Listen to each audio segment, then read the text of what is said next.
Just ahead. The governor signed a number of bills today. I'm Katara Jones in Annapolis. I'll have more details on that story coming up on CTV News. Plus, who's picking up the tab for the rebuilding of the Key Bridge? And will there be enough money to fund the blueprint for Maryland's future? All those stories and more up next on CTV News.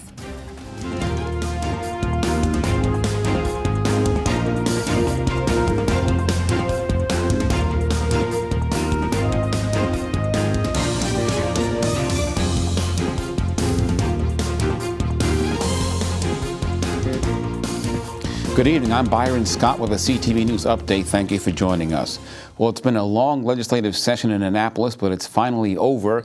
Governor Wes Moore signing his final group of bills into law today. CTV's Katara Jones is in Annapolis with that story. In his final bill signing ceremony of the year, Governor Wes Moore signed dozens of bills into law today.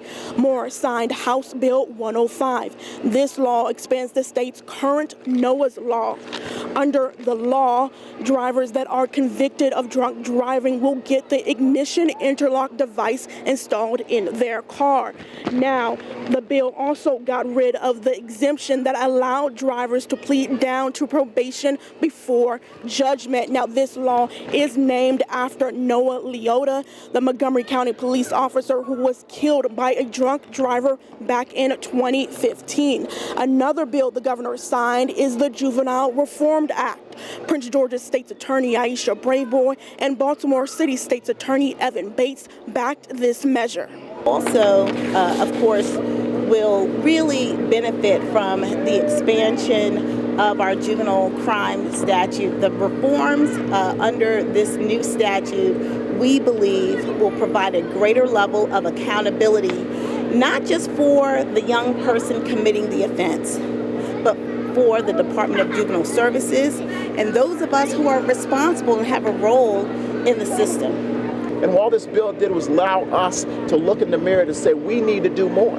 We need to hold DJS accountable, and that's where you sit and look at the commission that's going to oversee DJS. We need to say when our children walk away and they're deciding not to be a part of the rehabilitation programs and they don't want to do it, that we also now there's a penalty for them, because now the judge can bring them back and say, I'm going to extend your period of probation to ensure you complete this program, because we know some things that you don't know that you need to have those tools for life. Well, because Maryland has PBJ, and about 51% of the impaired drivers get a PBJ, especially on their first time.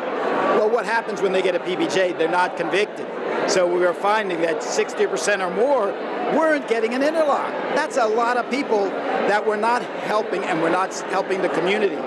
So what we've done is now, if somebody is found guilty and even gets a PBJ, they will get an interlock.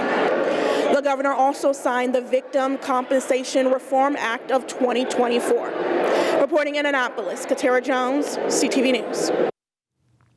Salvage crews could refloat and move the wreckage of the Dolly container ship as early as next week. That's the word tonight from officials. Moving the ship is a critical step in opening the Patapsco River's main shipping channel. Earlier this week, crews detonated a section of the bridge that was on top of the Dolly. 6 construction workers were killed on that ship when the bridge collapsed on March 26th. And the 3-member Board of Public Works has approved contracts to hire 5 law firms to represent Maryland in litigation related to the bridge collapse. The state will seek compensation for the collapse span. 1 of the firms is based in Maryland, 2 are in Houston, and 1 each in New York and New Orleans. The firms will be assistant counsel to the Attorney General and will only get paid if the state recovers monetary damages. Lloyd's of London estimates claims could approach $4 billion. Well, as law enforcement across the nation continue to celebrate Police Week, the Prince George's County Office of the Sheriff is honoring those who lost their lives in the line of duty. Sierra Jackson produced our story. Colors. Halt. Left. Face. It's just amazing to see all the love and support and all the different departments coming together as one. You have tough times, but you have to get through it. And once you get through it, there is hope at the end of the road. This has always been a tough week for me and a tough time as we remember those who have made the ultimate sacrifice and have given their life in service. For our families of Sergeant James Arnaud, and Deputy First Class Elizabeth Magruder, that night will always be etched in my mind.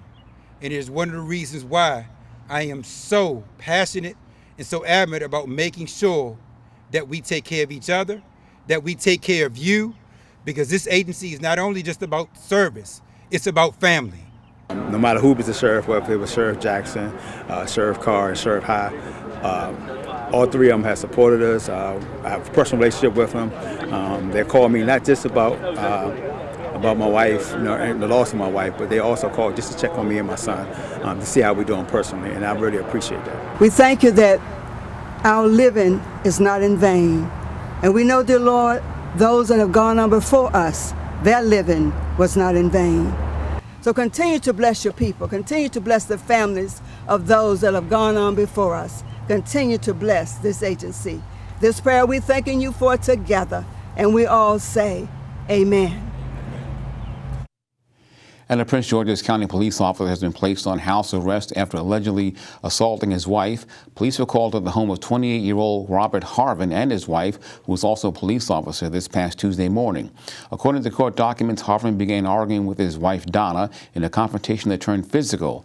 She accuses Harvin of breaking her phone, pushing and dragging her to the floor, and putting her in a chokehold. She was able to break free, grab the police radio of her husband, and call for help. This incident was caught on home surveillance cameras. As part of the home detention, he cannot have any contact with his wife. The trial is set for June 27th.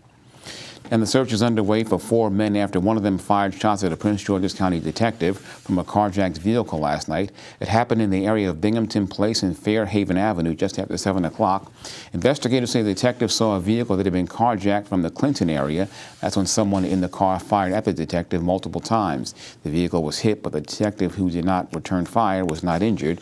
The 4 men bailed out of the vehicle and got away. Anyone with information about the incident asked to call that number on your screen, 1-866-411-TIPS. And police are investigating homicide in Fort Washington. Officers were called to the 10 Talon North neighborhood park for the report of an unresponsive male. That's where they found the victim suffering from trauma to the upper body. He was pronounced dead on the scene. Anyone with information should call police, 1-866-411-TIPS. And after the break, we look at the 4th pillar of the blueprint for Maryland's future. Don't go away. Back in a bit.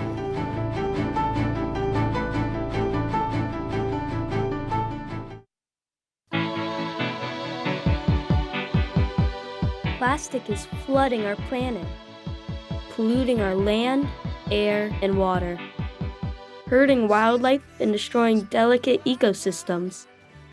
Once it's in our environment, it's here to stay. Our planet isn't single-use, and our plastic shouldn't be either. We can stop this by changing how plastic is made, used, and recycled. Working with communities, governments, and industries, and building a better system from the ground up. It's a beautiful day. Sky falls, you feel like it's a beautiful day. So let it get away. A clean planet is possible. Let's build it together. wwf.earth/plastics.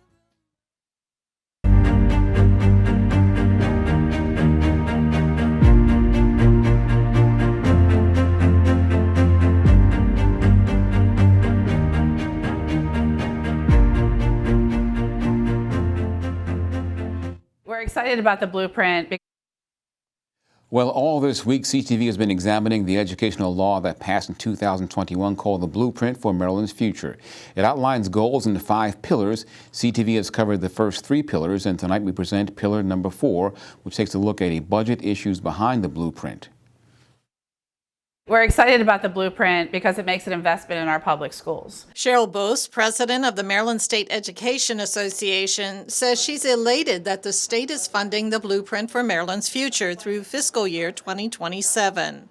Bose says it's now up to local jurisdictions to go above the status quo of maintenance of effort to fund public schools. She says that includes the expansion of pre-K, career technology opportunities, and increasing teachers' starting salaries to $60,000. But Bose says she's hearing discouraging news from local jurisdictions. We are hearing from local jurisdictions that some are unwilling to add the additional funds needed for public education at the local level. The Kerwin Commission studied public education funding and found that we are under-investing in public schools by a great deal here in Maryland. And if we want to have top-notch schools, we want to ready our workforce, we have to invest in public education. So that will mean some of our counties are going to have to increase the funding for education.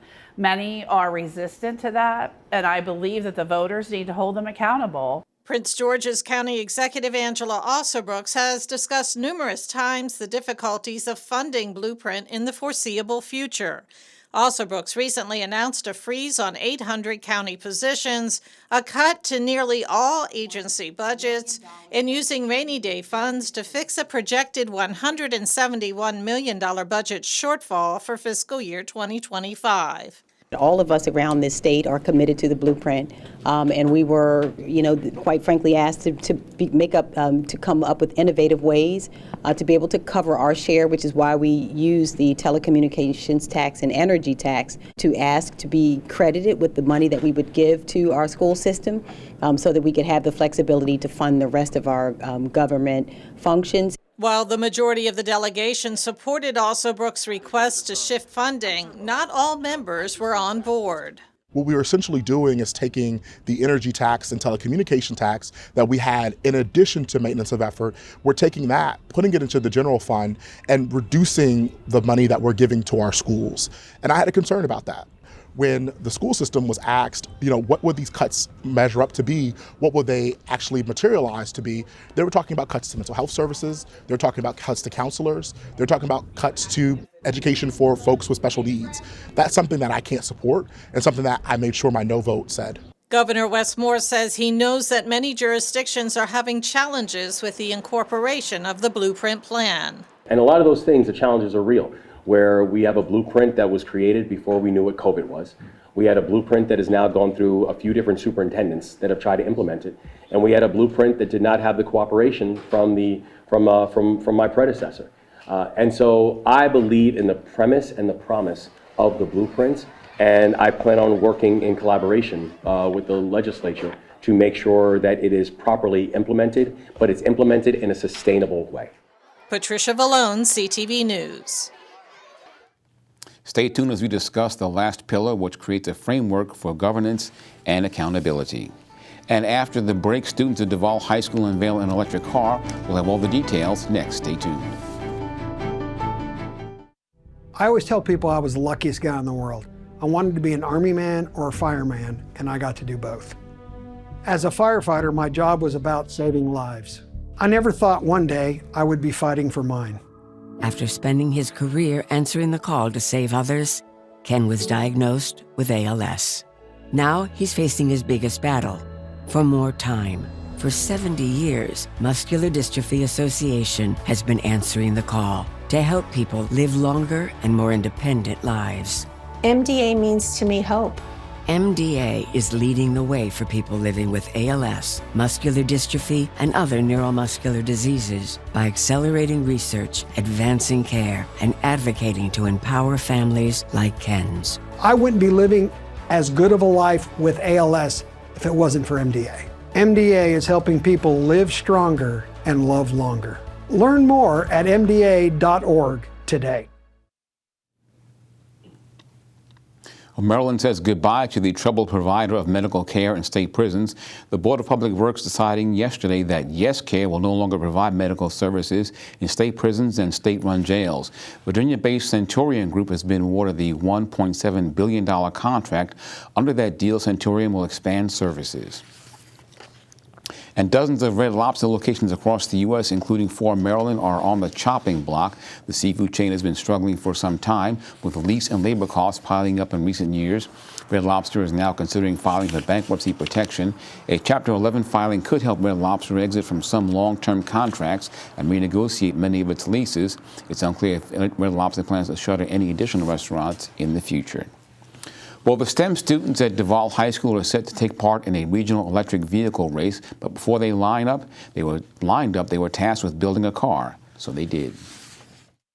1, 2, 3. The crowd was charged at Duval High School this morning as members of the Duval electric vehicle team unveiled its first ever electric car. It's been really fun. Andrea Osorio is on the team of STEM students who spent months working on the project. You know, we started off with basically no tools and just the parts of the car. And as you guys can see, we've gotten really far. We got a driving car now. I remember the very first day where we got boxes. They actually came to my room, and then from there we pick up the pace from there. We open the box of metals, and then we start drilling bolts and everything. The vehicle is dedicated in honor of 16-year-old Jada Medrano Moore, the Duval basketball player who was shot and killed last September near the school while trying to break up a fight. The car's number, 924, is her birthday. So Jada was a very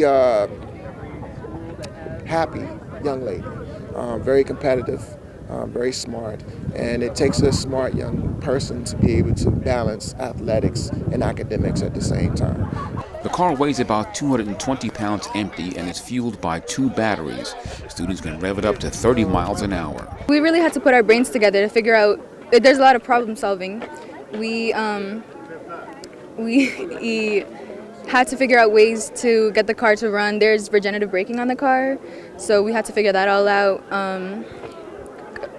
We had lots of mini issues that we were trying to solve all throughout the way to get to where we are now. Up next is the DC Regional Electric Vehicle Grand Prix on June 1st at RFK Stadium in DC.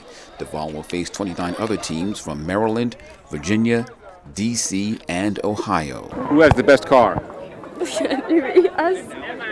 Us, we have the best car. We've had many moments where we was, pulling out, I don't have any hair, but we were pulling our, beards and hair about, making sure that this was done properly. And for me, I wanted to make sure that it was done the right way and that students understand the process of building cars, for example, and building items and products that are important to the environment and important to their future in terms of building their capacity in the workspace.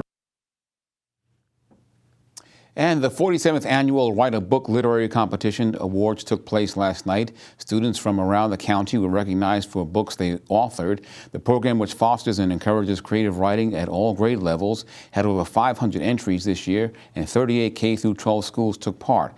More than 200 student authors placed in the district level of competition. Good for them. Well, now here's Simon Buggs with a preview of the Thursday Sports page. Hey there, sports fans, and coming up on today's sports page, some highlights from the Eleanor Roosevelt versus North County High School girls playoff matchup. You don't want to miss it. My name is RM, the leader of the group BTS. When I start feeling lost, I remember the words, love yourself, speak yourself. It might feel like it's always night and we'll always be alone. But the night is always darkest before the first light of dawn. Now, more than ever, we must try to remember who we are and face who we are. We must try to love ourselves and imagine the future.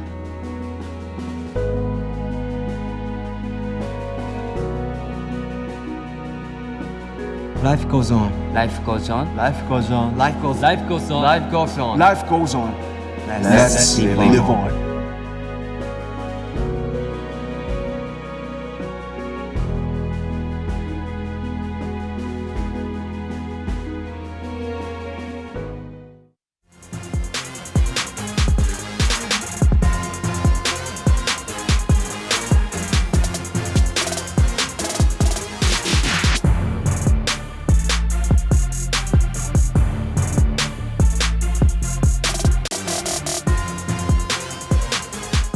All right, sports fans, are you ready? Because it's time for your Thursday Sports page. We'll start first with some highlights from the world of high school lacrosse. The Eleanor Roosevelt High School girls lacrosse squad took the field yesterday afternoon against North County in the playoffs. Beginning with the first period, the Lady Raiders had a hard time stopping the Lady Knights offense as they scored 7 goals before Roosevelt could even score 1. But in the second period, Roosevelt was finally able to get their first goal of the afternoon thanks to this made one from attacker and midfielder Cora Moore. And the Lady Raiders offense started to come alive some as they scored their second goal of the afternoon shortly after, thanks to this one from another midfielder in Elena Beckman. Roosevelt was able to score one more goal in the period, this time courtesy of midfielder Violet Stallings, and they went into halftime down big, 13-3. And the deficit will be too much to overcome, and the Lady Raiders will fall to North County, 19-4. Moving on to more high school lacrosse, some boys teams took the field yesterday as well. The boys team for Eleanor Roosevelt lost to Perry Hall, 12-4, and Smithsburg defeated Fairmont Heights in a low-scoring game, 1-0. Switching gears to college basketball, it was recently announced that the Maryland men's basketball team will play home and home series against Marquette during the 2025 and 2026 seasons. The Golden Eagles will travel to the Xfinity Center to take on the Terps on November 15th, 2024, while the Terps will travel to Milwaukee during the 2025 to 2026 seasons. Maryland and Marquette haven't seen much of each other as the two teams have only met one other time. The Terps came away victorious in the first meeting, 84-63, to capture the Orlando Championship title in December of 2019. Now to the major leagues, the Baltimore Orioles wrapped up their series with the Toronto Blue Jays yesterday, and the Birds came out on top, 3-2. Baltimore will now shift their focus to their next series against the Seattle Mariners beginning tomorrow at 7:05. The Nationals were also in action yesterday. Washington fell to the Chicago White Sox 2-0. The Nats will try and get back in the win column versus the Philadelphia Phillies tomorrow at 6:40. And that wraps up your Thursday sports page. Simon Buggs, CTV Sports. Thank you, Simon. Let's get a quick check now at our 3-day weather forecast. Tonight, partly cloudy with a low of 58 degrees. Tomorrow, mostly cloudy with a high of 73 and a low of 58. Saturday, showers likely with a possible thunderstorm. Temps will reach 64 during the day and fall to 56 at night. And Sunday, a chance of showers before 2 p.m., then becoming mostly cloudy with a high of 65 and a low of 55. And now for the community calendar, come out to Bladensburg Waterfront Park for a day filled with creativity and inspiration at the Waterfront Art Festival. Explore a variety of works from local artists, ranging from paintings to jewelry, photographs, and everything in between. There'll be live music, food, beer, and wine. The festival taking place May 18th from noon until 5 in the evening. For more information, call 301-773-0371. And that's our news for tonight. I'm Byron Scott. See you tomorrow night. Good night.